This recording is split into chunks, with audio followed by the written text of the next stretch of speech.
Welcome students, my self Mansingh Rajput. Nirmal PG college द्वारा चलाई जा रही ऑनलाइन कक्षाओं में आपका एक बार फिर से स्वागत करता हूं स्टूडेंट्स। हम आपके paper first solid state physics की unit number second thermal properties of solids के बारे में पढ़ रहे थे। यूनिट का नाम क्या था बच्चों? थर्मल प्रॉपर्टीज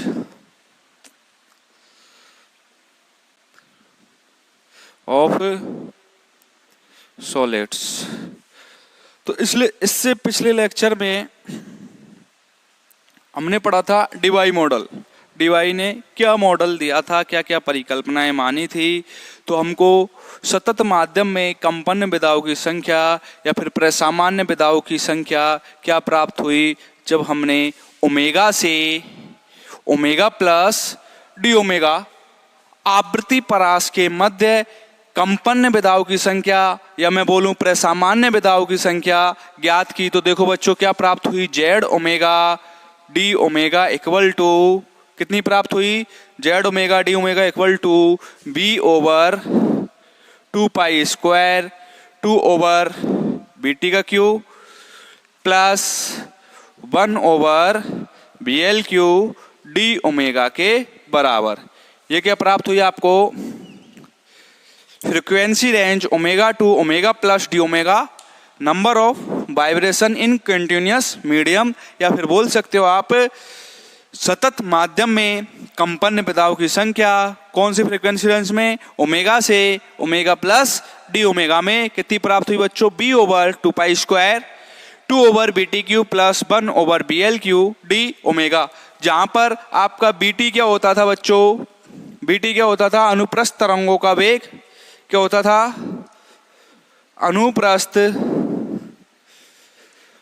तरंगों का वेग। बीएल अनुदैर्घ्य तरंगों का वेग क्या होता था? बीएल अनुदैर्घ्य तरंगों का वेग। अब इसके आगे जैसा कि मैंने इससे पिछले लेक्चर में बताया था कि हम डिवाई सन्निकटन के बारे में पढ़ेंगे कि डिवाई अप्रोक्सीमेशन होता क्या है। तो बच्चों आज का हेडिंग है आपका डिवाई सन्निकटन, डिवाई अप्रोक्सीमेशन। तो देखना, आप जानते ही हो कंपन विधाओं में या सतत माध्यम में कंपन विधाओं की संख्या किससे रिप्रेजेंट की जाती है? जेड ओमेगा डी ओमेगा से। तो देखो डिवाई सन्निकटन में डिवाई ने क्या माना था? डिवाई ने क्या कहा था कि यदि ठोस में संचरित प्रत्यास्थ तरंगे जो हैं, और प्रत्यास्थ तरंगे कौन कौन से रूप में संचरित हो रही हैं, कौन कौन से प्रकार हैं प्रत्यास्थ तरंगों के? अनुप्रस्थ तरंग और अनुदैर्घ्य तरंगों के रूप में। कौन कौन सी तरंग बच्चों? अनुप्रस्थ तरंग और अनुदैर्घ्य तरंगों के रूप में। तो डिवाई ने बोला यदि ठोस में संचरित प्रत्यास्थ तरंगे इनके अंतरा आणविक या बोल सकते हो अंतरा परमाणुक दूरी की तुलना में बहुत अधिक हो, तो अर्थात जो तरंगे संचरित हो रही हैं ठोस में उनकी जो तरंग दैर्घ्य है वो अंतरा परमाणुक दूरी की तुलना में बहुत अधिक हो, तो जो तरंगे संचरित हो रही हैं उस माध्यम को कैसा मान सकते हैं हम? सतत माध्यम, कंटिन्यूअस माध्यम। की जो वेव्स है, जो तरंगे हैं उस माध्यम में संचरित होंगी वो क्या होंगी? लगातार रूप से। कब? जब उसकी तरंग दैर्घ्य उसके अंतरा परमाणुक दूरी की तुलना में बहुत अधिक हो। तो देखो बच्चों डिवाई के अनुसार, डिवाई के अनुसार ठोस में, डिवाई के अनुसार ठोस में संचरित प्रत्यास्थ तरंगों का, ठोस में संचरित प्रत्यास्थ तरंगों का, संचरित प्रत्यास्थ तरंगों का तरंग दैर्घ्य, प्रत्यास्थ तरंगों का तरंग दैर्घ्य, इसके अंतरा परमाणुक जो एटम्स जुड़े हैं ठोस में लगातार, जैसे ठोस है जो ये एटम्स हैं ठोस में, तो इसके जो 2 परमाणुओं की दूरी से यदि ज्यादा है किसका, जो तरंग संचरित हो रही है प्रत्यास्थ तरंग, प्रत्यास्थ तरंगों का तरंग दैर्घ्य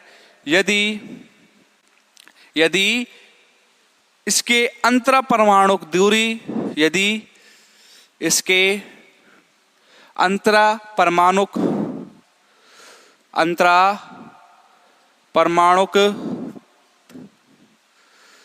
दूरी की तुलना में अधिक है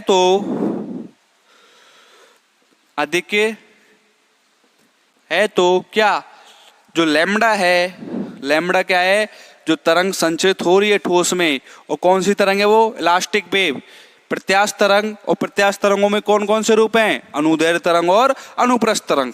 और अनुप्रस्थ तरंगों के लिए जो ध्रुवणता है बच्चों वो 2 होती है, और अनुदैर्घ्य तरंगों के लिए ध्रुवणता 1 होती है। तो उन तरंगों का जो यदि तरंग दैर्घ्य है, तो जो ठोस है उसके एटम्स के किन्हीं 2 सक्सेसिव एटम, जो क्रमागत एटम है, उनके मध्य की दूरी से यदि ये तरंग दैर्घ्य का मान अधिक आता है, तो जो तरंगे संचरित हो रही हैं ठोस में, उनके लिए जो माध्यम माना जाएगा वो कैसा माना जाएगा, सतत माध्यम। देखो दूरी की तुलना में अधिक है तो ठोस में संचरित तरंगों के लिए, या फिर बोल सकते हो तो ठोस माध्यम को सतत माध्यम क्या करेंगे, यदि लैम्डा का मान, जो वेव्स, जो तरंगे संचरित हो रही हैं ठोस में, उसका मान ग्रेटर देन है किससे, ठोसों के मध्य की अंतरा परमाणुक दूरी से। तो जो ठोस जो है उस माध्यम को आप क्या मान सकते हो, ठोस माध्यम को सतत माध्यम की जो वेव लेंथ है उसका मान ग्रेटर देन आर होने की वजह से, तो जो वेव है वो लगातार रूप से उस ठोस में प्रवाहित होंगी या संचरित होंगी। तो ठोस माध्यम को सतत माध्यम माना जा सकता है, ठोस माध्यम को सतत माध्यम माना जा सकता है। क्या मान सकते हैं ठोस माध्यम को फिर सतत माध्यम, कब, जब ठोस में जो तरंगे संचरित हो रही हैं उनका तरंग दैर्घ्य लैम्डा किन्हीं 2 एटम्स की दूरी, जिसको बोलते हो आप अंतरा परमाणुक दूरी, की तुलना में अधिक है, तो जो ठोस माध्यम है उसको क्या मान सकते हो आप, सतत माध्यम। अर्थात हम ये कह सकते हैं कि डिवाइस सन्निकटन के अनुसार जो लैम्डा है उसका मान क्या है, अंतरा परमाणुक दूरी से ज्यादा है, तो जो ठोस माध्यम किसमें परिवर्तित हो जाएगा, सतत माध्यम में। तो जो अनुप्रस्थ और अनुदैर्घ्य तरंगे संचरित होंगी वो लगातार क्या होती रहेंगी, सतत माध्यम में क्या करेंगी, संचरण करेंगी। किसकी वजह से, इस कंडीशन के कारण। अब जैसा कि हम जानते हैं कोई भी ठोस एटम लेते हैं, जैसे हमने ड्यूलोंग पेटेट लॉ में पढ़ा था, यदि ठोसों में कुल परमाणु की संख्या मैं कैपिटल एन से रिप्रेजेंट करूं, किससे, कैपिटल एन से, तो किससे रिप्रेजेंट कर रहे हैं, कैपिटल एन से, तो क्या होगा, संभावित प्रसामान्य कंपन विधाओं की संख्या क्या हो जाएगी, 3। किसी भी एक सॉलिड के करस्पॉन्डिंग 3 डिग्री ऑफ फ्रीडम होते हैं, तो यदि ठोसों की संख्या कैपिटल एन है तो संभावित प्रसामान्य कंपन विधाओं की संख्या किसके बराबर होगी बच्चों, 3n के बराबर। यहाँ 3 क्या है, प्रत्येक एक सॉलिड एटम्स के करस्पॉन्डिंग डिग्री ऑफ फ्रीडम, क्या है, स्वतंत्रता की कोटि। तो देखो बच्चों, यदि ठोस में परमाणुओं की संख्या, यदि ठोस में परमाणुओं की संख्या, परमाणुओं की संख्या कैपिटल एन है तो संभावित या पॉसिबल, तो क्या होगा, संभावित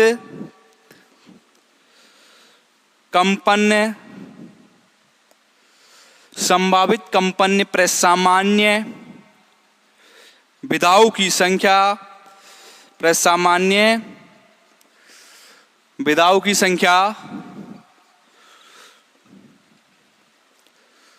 3n के बराबर होती है। 3n के बराबर होती है। किसके बराबर होगी? संभावित प्रसामान्य कंपन विधाओं की संख्या 3n के बराबर। इन प्रसामान्य कंपनों की आवृत्ति, जो भी आप प्रसामान्य कंपन विधाओं की आवृत्ति मान रहे हो, वो कहां से कहां तक चेंज होगी बच्चों? 0 से और अंत तक आवृत्ति, जिसे बोलते हो डिवाई आवृत्ति, उनके चेंज होने का क्राइटेरिया क्या होगा? लोएस्ट से लेकर हाईएस्ट, 0 से ओमेगा डी के मध्य कोई भी वैल्यू हो सकती है कंपन विधाओं की, जो आप नॉर्मल मोड्स ऑफ वाइब्रेशन माने हो उनकी। जैसा कि हमने इससे पिछले लेक्चर में जब डिवाई ने परिकल्पना दी थी, तो परिकल्पना नंबर 4 थी कि जो डिवाई फ्रिक्वेंसी होती है, या फिर बोलते हैं हम कोई भी फ्रिक्वेंसी है, नॉर्मल मोड्स ऑफ वाइब्रेशन, प्रसामान्य कंपन की विधा, जिससे क्या हो रहे हैं? ठोसों में कंपन हो रहे हैं। तो वो प्रसामान्य कंपन विधा की आवृत्ति कहां से कहां तक चेंज हो सकती है? 0 से और अंत तक आवृत्ति, जिसे हम बोलते हैं डिवाई आवृत्ति ओमेगा डी। तो 0 से और ओमेगा डी के मध्य इसका कोई भी मान पॉसिबल है। किसका? कोई भी प्रसामान्य विधा का, जिसका हम चेंज देखेंगे। तो क्या कह सकते हैं? अतः प्रसामान्य विधाओं की कंपनों की आवृत्ति, अतः प्रसामान्य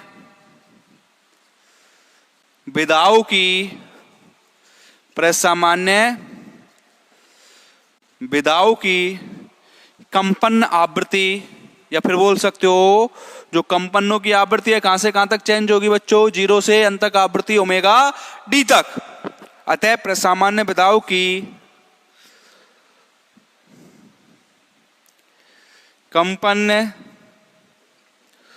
आवृत्ति 0 से ओमेगा डी, जिसे बोलते हो आप अंत तक आवृत्ति या फिर डिवाई आवृत्ति, 0 से ओमेगा डी के मध्य या 0 से ओमेगा डी तक परिवर्तित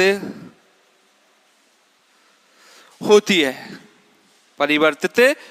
है, जो कि आपके डिवाई मॉडल की जो हाइपोथेसिस थी, परिकल्पना थी, नंबर 4 के अनुसार है। तो क्या बोल सकते हो आप? जैसे आपने इससे पिछले लेक्चर में क्या निकाला था? सतत माध्यम में कंपन विधाओं की संख्या, और वो किसके बराबर आई थी बच्चों? जेड ओमेगा डी ओमेगा के बराबर। सतत माध्यम में कंपन विधाओं की संख्या किसके बराबर आई थी? जेड ओमेगा डी ओमेगा के बराबर। तो डिवाई क्या बोल रहा है कि जो ये सतत माध्यम में कंपन विधाओं की संख्या है, वो कहां से कहां तक चेंज होगी? 0 से ओमेगा डी तक सीमित होगी। और देखो और क्या बोल रहा है कि जो संभावित कंपन प्रसामान्य विधाओं की संख्या किसके बराबर होगी? 3n के बराबर। इससे पिछले लेक्चर में हम निकाल चुके हैं कि जो भी संभावित प्रसामान्य कंपन की विधाएं हैं, वो किससे रिप्रेजेंट की जाती हैं? जेड ओमेगा डी ओमेगा तक। अब ये स्टेटमेंट में बोल रहा है हमको, डिवाई सन्निकटन स्टेटमेंट के अनुसार डिवाई बोल रहा है कि जो ये कंपन विधाओं की संख्या है, प्रसामान्य कंपन विधाओं की संख्या, ये 0 से और ओमेगा डी आवृत्ति तक ही सीमित होती है, या इस आवृत्ति तक परिवर्तित होती है। और ये टोटल कंपन विधाओं की संख्या किसके बराबर होगी बच्चों? 3n के बराबर। 3n मतलब n तो क्या है? उस सॉलिड में total numbers of atoms. n क्या है? सॉलिड में टोटल नंबर्स ऑफ एटम। और 3 क्या है? किसी भी एक एटम के करस्पॉन्डिंग संभावित प्रसामान्य कंपन विधाओं की संख्या। तो क्या हो जाएगा? टोटल ठोस में संभावित प्रसामान्य कंपन विधाओं की संख्या कितनी होगी? 3n के बराबर। और जो डिवाई अप्रोक्सीमेशन का मेन स्टेटमेंट होगा बच्चों, वो क्या होगा? ये इसको दे दो आप इक्वेशन नंबर 1 कि 0 से इंटीग्रेशन 0 से WD, जो क्या है आपकी डिवाई आवृत्ति, Z omega D omega equal to 3n के बराबर। और जेड ओमेगा डी ओमेगा आपने इससे पिछले लेक्चर में निकाला है, omega by omega plus D omega आवृत्ति परास के मध्य जो कंपन विधाओं की संख्या प्राप्त होती है वो आपको क्या प्राप्त हुई। तो देखो चूंकि हम जानते हैं जीरो से या फिर बोल सकते हो omega by omega plus D omega आवृत्ति परास के मध्य आवृत्ति परास, कौन सी आवृत्ति परास बच्चों, ओमेगा से ओमेगा प्लस डी ओमेगा आवृत्ति परास के मध्य कंपन या फिर बोल सकते हो प्रसामान्य कंपन विधाओं की संख्या। कंपन विधाओं की संख्या देखो क्या हो जाएगी, किससे रिप्रेजेंट करेंगे भाई, Z omega D omega equal to Z omega D omega equal to बच्चों क्या होगा, volume B over 2 pi square, volume B over 2 pi square. देखो अनुप्रस्थ तरंगों के करस्पॉन्डिंग जो ध्रुवणता थी वो कितनी थी 2, तो 2 over B T Q plus अनुदैर्ध्य तरंगों के करस्पॉन्डिंग 1, तो 1 ओवर वी एल क्यू और ये क्या हो जाएगा डी ओमेगा के बराबर। किसके बराबर हो जाएगा बच्चों, डी ओमेगा और ओमेगा स्क्वायर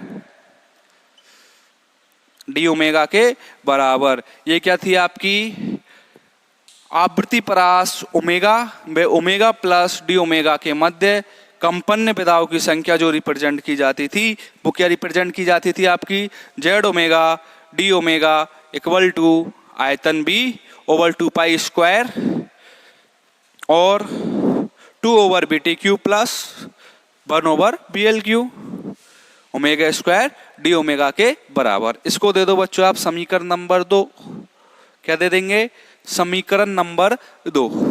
अब आप एक बार इसका स्क्रीनशॉट ले लीजिए जिससे मैं आगे बढ़ूं। तो देखो आपके कंपन विधाओं की संख्या आ चुकी है बच्चों। अब ये समीकरण नंबर 2 से ये मान कहाँ रख देंगे, समीकरण नंबर 1 में। तो देखो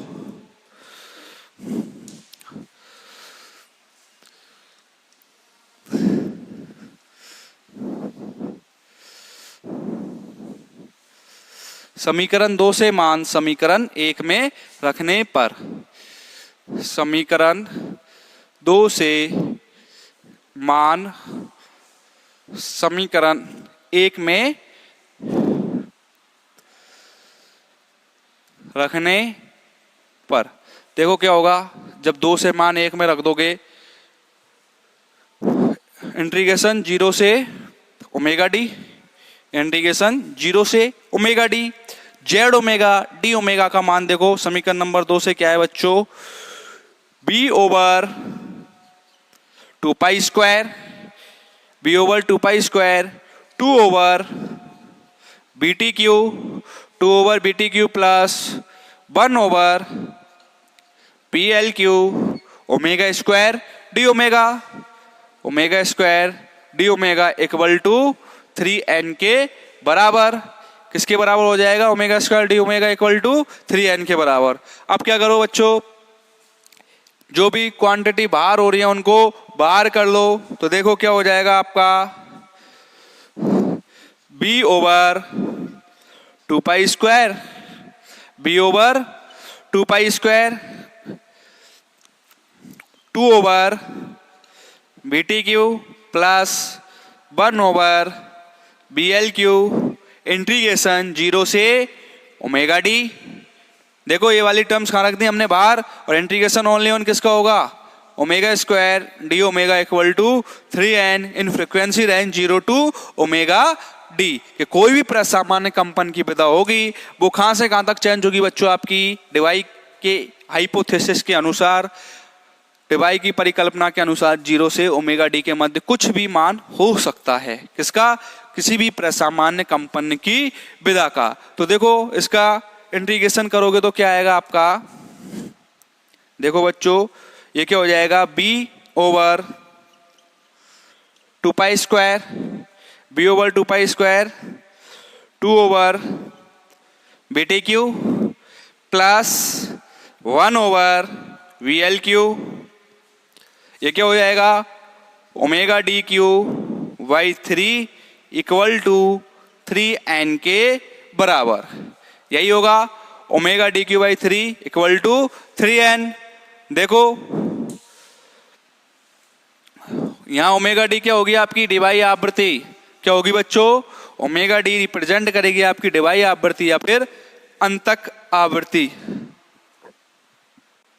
तो देखो अंतक आवृत्ति ओमेगा डी का मान क्या हो जाएगा, यदि यहां से डिवाई आवृत्ति ओमेगा डी का मान निकालो तो अतः omega D equal to omega D Q equal to, देखो 3 multiplied 3 9, 9 multiplied 2 18 pi square capital N over आयतन बी। और क्या हो जाएगा बच्चों, देखो 2 ओवर बी टी क्यू और 1 ओवर बी एल क्यू का इनवर्स। यही होगा, देखना एक बार, जब आपने ओमेगा डी क्यू निकाला तो क्या आया, देखो 3 मल्टीप्लाइड बाई 2 6 पाई स्क्वायर, और ये कैसे मल्टीप्लाई हो जाएगा 3n से, तो क्या हो गया 18 pi square n divide by b, जो क्या था आपका b बराबर क्या माना था आपने, l भुजा वाले धनीय क्यूब का या जालक का क्या माना था, आयतन, जो क्या था b बराबर l क्यू के बराबर। तो ओमेगा डी क्यू आ जाएगा आपका, और इसको किस में ले लिया मैंने, इनवर्स में, 2 over B T Q plus 1 over B L Q का इनवर्स। अब ओमेगा डी क्या हो जाएगा, देखो बच्चों, omega D equal to 18 pi square N over B की पावर 1/3, यही होगा की पावर 1/3, और इसका क्या हो जाएगा 2 ओवर बी टी क्यू और 1 ओवर बी एल क्यू का इनवर्स। ये क्या आ जाएगी आपकी डिवाई आवृत्ति, क्या कहलाएगी बच्चों, यह डिवाई अंतक आवृत्ति का समीकरण आपका कहलाएगा। क्या कहलाएगा, डिवाई अंतक आवृत्ति का समीकरण। इसको दे दो आप समीकरण नंबर 3। अतः समीकरण 3 डिवाई अंतक आवृत्ति का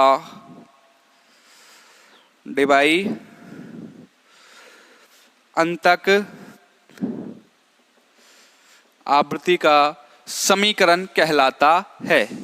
डिवाई अंतक आवृत्ति का समीकरण कहलाता है। तो डिवाइस सन्निकटन के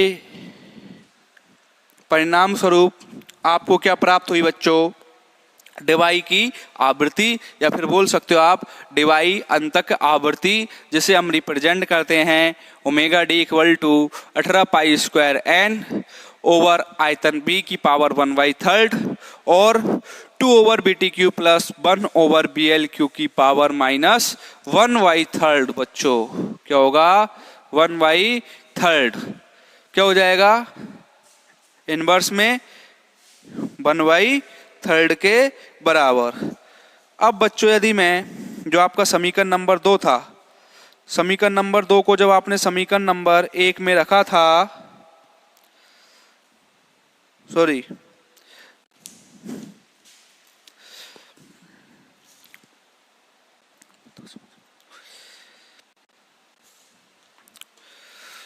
देखो स्क्रीनशॉट ले लीजिए एक बार, पहले तो इसका इरेज कर रहा हूं मैं। देखो आपका समीकरण नंबर 2 क्या था बच्चों, ये तो आपको क्या प्राप्त हो गई, डिवाई अंतक आवृत्ति, डिवाई आवृत्ति अंतक आवृत्ति। अब देखो हम जानते हैं समीकरण नंबर 2 से, हम जानते हैं समीकरण 2 से क्या था आपका समीकरण नंबर 2 बच्चों, देखना एक बार समीकरण number 2, omega D equal to, sorry हाँ 1 2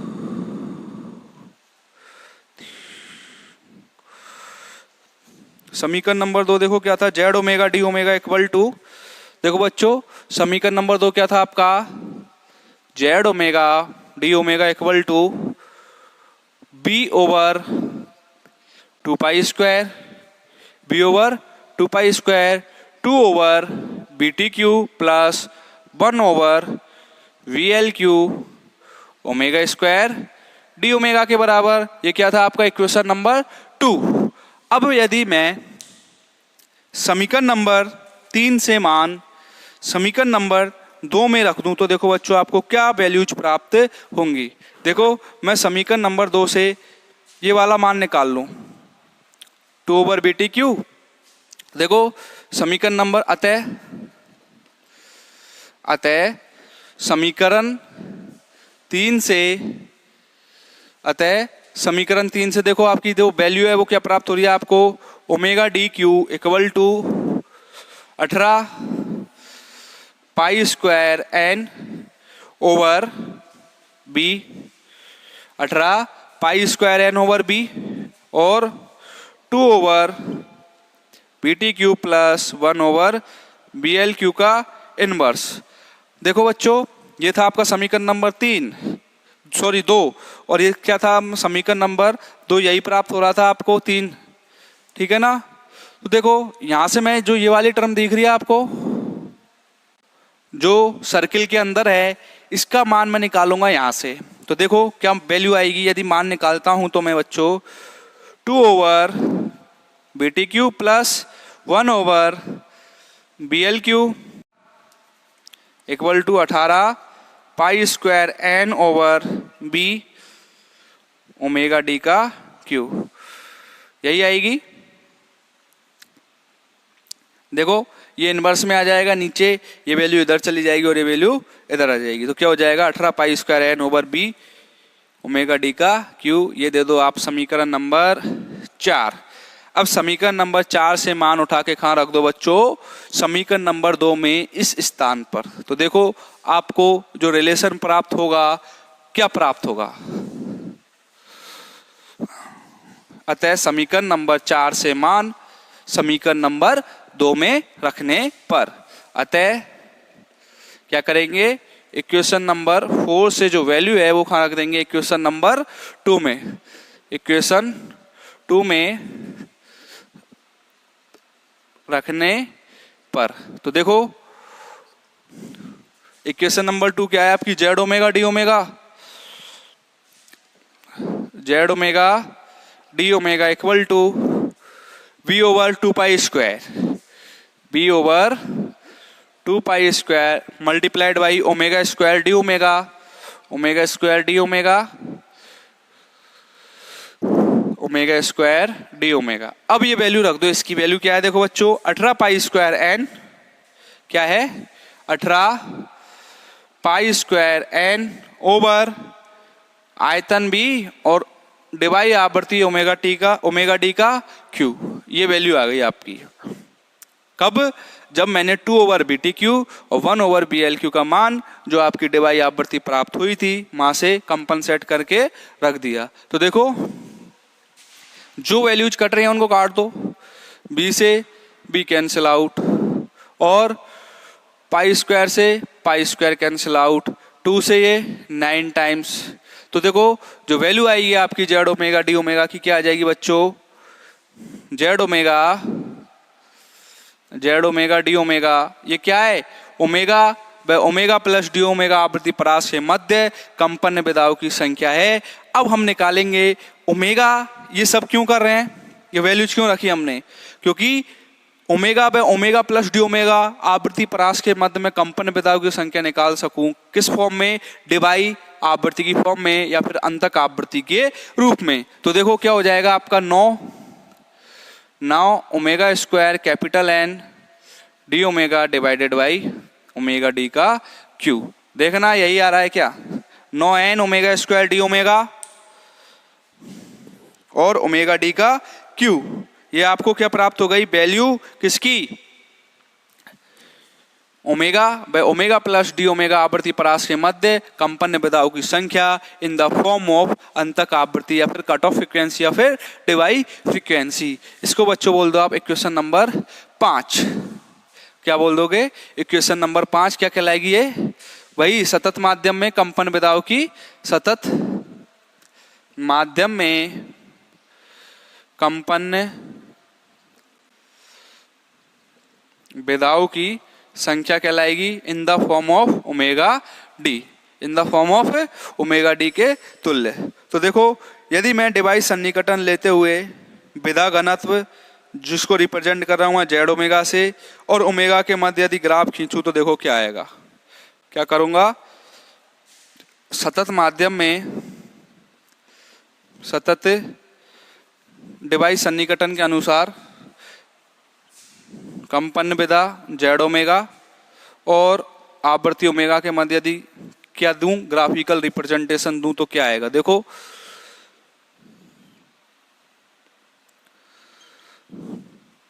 ये क्या हो जाएगा? जेड ओमेगा और ये क्या होगा? आवृत्ति ओमेगा। ओके, तो देखो ये क्या है? एक दूसरे के इनवर्सली प्रोपोर्शनल। क्या है? Inversely proportional. तो ग्राफ क्या है? कुछ इस प्रकार। और यह आवृत्ति कहलाएगी आपकी अंतक आवृत्ति ओमेगा डी। क्या कहलाएगी? अंतक आवृत्ति ओमेगा डी। अर्थात ग्राफ से देख के आप बोल सकते हो कि जो डिवाई आवृत्ति है, डिवाई के अनुसार जो विधा घनत्व है जेड ऑफ ओमेगा डिवाई अंतक आवृत्ति तक ही ओमेगा स्क्वायर के समानुपाती होता है। ये जो ओमेगा स्क्वायर है, देखो क्या बोल सकते हो कि डिवाई आवृत्ति तक ही जो जेड ओमेगा की वैल्यू है वो ओमेगा स्क्वायर के समानुपाती होती है। डिवाई आवृत्ति के पश्चात ये रिलेशन शो नहीं करेगी। कौन सा वाला? कि ये Z omega proportional to omega square. अतः डिवाई आवृत्ति तक ही, डिवाई आवृत्ति, जो डिवाई आवृत्ति क्या है बच्चों? Omega D. डिवाई आवृत्ति ओमेगा डी तक ही जेड ओमेगा, जेड ओमेगा को बोल रहे हैं विधा घनत्व। क्या बोल रहे हैं? विधा घनत्व, मोड डेंसिटी तक ही जेड ओमेगा ओमेगा स्क्वायर के समानुपाती, ओमेगा स्क्वायर के क्या होता है बच्चों? समानुपाती होता है। कब तक? जब तक कब तक? डिवाई आवृत्ति तक ही जो आपका जेड ओमेगा है वो आपकी अंतक आवृत्ति ओमेगा स्क्वायर के समानुपाती होता है। और ये ग्राफ क्या रिप्रेजेंट कर रहा है? डिवाई के अनुसार ये ग्राफ क्या रिप्रेजेंट कर रहा है? जेड ओमेगा का क्या रिप्रेजेंट कर रहा है बच्चों? जेड ओमेगा का ओमेगा के साथ परिवर्तन। जेड ओमेगा का ओमेगा के साथ परिवर्तन। तो देखो आपको डिवाइस सन्निकटन से क्या क्या रिजल्ट मिले। एक तो कि 0 से और ओमेगा डी आवृत्ति परास के मध्य जो कंपन विधाओं की संख्या है वो किसके बराबर होगी? 3n के बराबर। उससे आपको रिजल्ट मिला बच्चों ओमेगा डी। ओमेगा डी क्या कहलाई? आपकी अंतक आवृत्ति या फिर डिवाई आवृत्ति। और उसकी वैल्यू क्या प्राप्त हुई आपको? ये वाली देख रहे हो, ये घात इधर चली जाएगी 1/3। फिर वापस से हमने इक्वेशन नंबर 2 या फिर बोल सकते हो सतत माध्यम में कंपन विधाओं की संख्या का फॉर्मूला क्या था? Z omega D omega. यहाँ से हम इस फॉर्मूले को किस फॉर्म में लाना चाहते थे? डिवाई आवृत्ति के रूप में। कुछ ना कुछ इनमें जो कंपन विधा की संख्या और डिवाई आवृत्ति में क्या वो क्या करना चाहते थे? कुछ रिलेशन स्थापित करना चाहते थे। तो हमने ये वाली वैल्यूज उठा के यहाँ से कंपन सेट करके यहाँ पे पुट की तो आपको वैल्यू क्या प्राप्त हुई? जेड ओमेगा डी ओमेगा बराबर 9 omega square N D omega over omega D Q. अर्थात जेड ओमेगा किसके इनवर्सली प्रोपोर्शनल है? ओमेगा डी क्यू के। और जब इनमें ग्राफ बनाया हमने डिवाई आवृत्ति जेड ओमेगा और ओमेगा के मध्य, तो हमने देखा कि डिवाई आवृत्ति तक, डिवाई आवृत्ति मतलब ओमेगा डी तक ही जेड ओमेगा ओमेगा स्क्वायर के तो क्या होता है? समानुपाती होता है। उसके पश्चात समानुपाती नहीं होता है। और एक ग्राफ आपका क्या रिप्रेजेंट कर रहा है? कंपन आवृत्ति या फिर बोल सकते हो ओमेगा के साथ कंपन विधा ओमेगा के साथ कंपन विधा का परिवर्तन। तो बच्चों आज की क्लास में इतना ही, इससे आगे हम अगली कक्षा में पढ़ेंगे। धन्यवाद।